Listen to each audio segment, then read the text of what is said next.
Halo bro, jadi gini, mungkin lo sering dengar kata kripto, Bitcoin, Ethereum, terus ada orang bilang cuan, ada yang bilang juga scam, ada juga yang bilang ini masa depan, tapi sebenarnya kripto itu apa sih? Dan kenapa banyak banget orang yang tertarik masuk ke dunia ini? Gue bakal jelasin ke lo pelan-pelan biar lo yang awam langsung langsung paham apa itu kripto. Bayangin gini bro, duit biasanya kan ada bentuk fisiknya nih, rupiah ada kertasnya, dolar ada koinnya. Nah kalau kripto, dia itu uang, cuma ada di internet, nggak ada bentuk fisiknya sama sekali 100% digital. Tapi jangan salah, meskipun digital, dia bukan kayak saldo e-wallet lu ya. Bedanya kalau e-wallet itu masih diatur sama bank atau perusahaan. Nah, kripto tuh nggak ada bosnya, nggak ada bank sentralnya, nggak ada desentralisasinya bro. Jadi semua orang bisa ikutan, semua orang punya kontrol bareng-bareng. Gimana cara kerjanya kripto? Nah ini bagian paling keren bro. Intinya namanya blockchain. Bayangin blockchain itu kayak buku besar, transparan yang nyatet semua transaksi. Misalnya gue kirim lo 1 Bitcoin, catatannya masuk ke buku besar itu. Nah buku besar ini nggak disimpan di satu tempat doang, tapi di ribuan bahkan jutaan komputer di seluruh dunia. Jadi kalau ada orang yang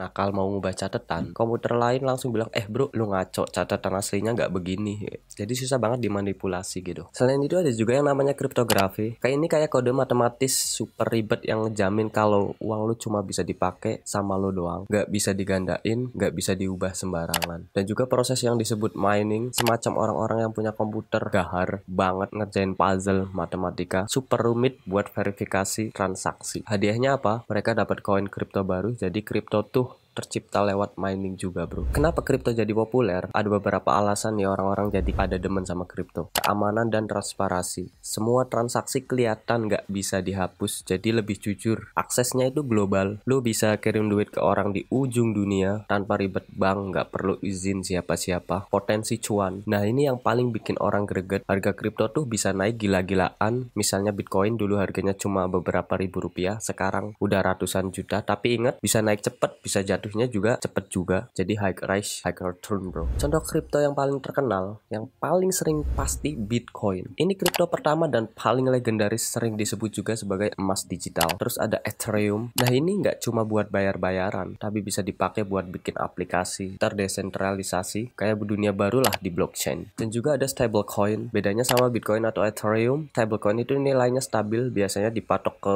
dolar, contohnya USDT. Jadi harganya nggak naik turun liar banget lah, stable. Dan apa sih sisi negatifnya? Gini bro, biar fair gue juga kasih tahu sisi gelapnya. Harga kripto bisa naik kayak roket, tapi bisa jatuh kayak roller coaster. Kalau mental lo nggak kuat, siap-siap kaget tiap buka aplikasi. Regulasinya belum jelas. Di beberapa negara kripto belum punya aturan pasti, jadi kadang rawan dibatasin atau dilarang. Potensi disalahgunakan karena ada unsur anonim, kadang dipakai buat hal ilegal, tapi sebenarnya jejak transaksinya tetap bisa ditelusuri. Kesimpulannya jadi gini bro, intinya kripto itu sebuah inovasi di dunia keuangan, bisa dibilang masa depan, bisa juga dibilang beresiko. Semua balik ke cara lo make dan beberapa paham lo sama resikonya. Kalau mau invest jangan FOMO, jangan asal ikut-ikutan. Lo harus belajar dulu, riset dulu biar lo gak nyesel. Karena di kripto yang gak paham biasanya jadi korban, tapi yang ngerti bisa dapat peluang gede. Sekarang lo udah paham kan apa itu kripto? Jangan sampai lo cuma dengar kata-kata cuan doang, tapi gak ngerti dasar ilmunya. Karena pada akhirnya ilmu itu modal paling penting sebelum duit lo jalan. Oke bro, gue cabut dulu. Dunia terus berubah dan lo harus siap-siap adaptasi. Sampai ketemu di video berikutnya.